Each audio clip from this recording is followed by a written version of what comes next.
the D-line looks a lot bigger. A little bit. A little bit. Was that by design? That was definitely by design.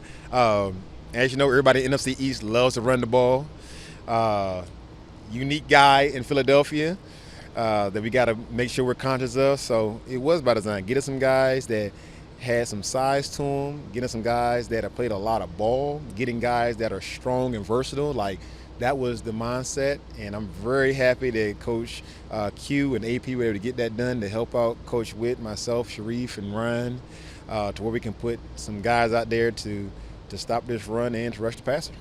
One guy I want to ask specifically about, and I feel like it's kind of gone under the radar, but what does Eddie Goldman bring to this team? Where's he at? Man, he is a massive man that's played some ball, very smart. He just understands the game, man. So having a chance to really work with him has been cool to see where his football mind is. Like, you can see why he's had success at every place that he's been. Is he kind of situational? Is he? I can't imagine he's a 3-down guy, but like against the run, like you get in goal line or perhaps tush-push situations, is that a guy that really stands out? Yeah, he's a. Let's put some respect on Eddie's name now. He's a versatile big man. Like, a guy that's 300+ pounds, that can run to the ball, that can stop the run, that can get on the edge. Like, those guys just don't walk around the earth. Like, he is a athletic guy. Now, for us, it's all about putting guys in position to make plays. And that's the one thing that Coach Witt really likes and really strives for. Like, if you have on a jersey on game day, you're going to contribute to this team. That's just the way we do things around here. So we're always trying to find ways to utilize him, utilize Darryl different ways, with Kinlaw coming to the mix, with Javon Kinlaw and Jerzon and all these guys. Like, how can we put them in position to make plays? That's what we're trying to focus on. And it may be situational, and it may be just on first thing that we don't know yet. Like, we won't really understand those things until we get to training camp and those bullets really start to fly. Speaking of Kinlaw, it feels like the conversation around him has been confusing for a lot of people because nobody knows exactly where he's going to play. The signing kind of came out of left field. What do you kind of say are his strengths, and how do you guys look to utilize that? Well, that's pretty cool. It came out of left field for y'all, but it was by design by us. See, AP had him in San Fran. Yeah. I had the honor of working with that young man back in 21, and my first opportunity being back in the league as a coach, and that's kind of where we built our relationship. He's a local kid from D.C. You guys will know that whole story, but to see everything that young man put into getting himself prepared to go, like he had some injury stuff that went on, and I was able to see him battle back each and every time something happened in San Fran, 21 to 22, where he got healthy in 23, where he made the run out there. He was more in a backup role just due to circumstances, but he had a pretty good year as a backup player. And then last year, seeing him from afar in New York, where he had his first healthy year, he did some really good things. So we're witnessing an ascending player. Like, you guys forget, like, we get confused seeing like the contract and all that stuff. Like, this is an ascending player that's really got his best ball in front of him. And the best thing about it, he's kind of in the same boat as me, with me being a coach here for the Commanders and being a former Skins guy and being a Virginia kid. He's the exact same person. So it's not just a job to him. This is personal. Like, to be able to rep for a team that he grew up watching, to be able to play freely for a GM that had confidence in him, to give him the help get him to San Fran as a draft pick, and with a D-line coach that was able to see him grow from a puppy now to a full-grown dog. Like, he has some stuff on his chest and on his shoulders that he's trying to show the world. So that's exciting to see him in that space. So one thing that's maybe tough for us, right? Because you see his body type, and massive. He's huge. Yoked. But I can't figure out where what is his comp? What is his ceiling? Yeah. Everywhere. That's where we put him. Everywhere. Utilize that guy. Honestly, his ceiling is the sky. That's the saying. Because he's so big and he's so athletic. Like, he's a top 5 pick, like, for a reason. Like, because that guy has that ability, and he can play in any scheme. He can play attack. He can play read attack. He can play mirror. He can do whatever you need to do.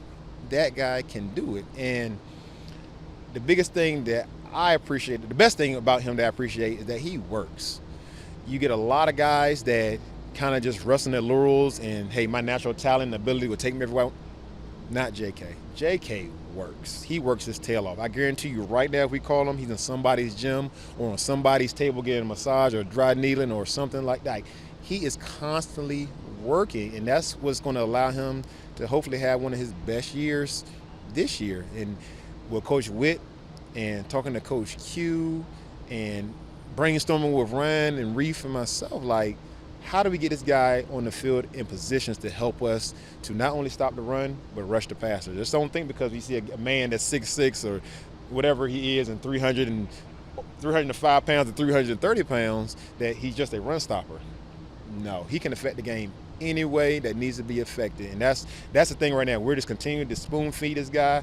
There's a lot of similarities to what he's done in the past, but there's also a lot of different nuances that Coach Witt has brought here that is going to help make us and make him that much better.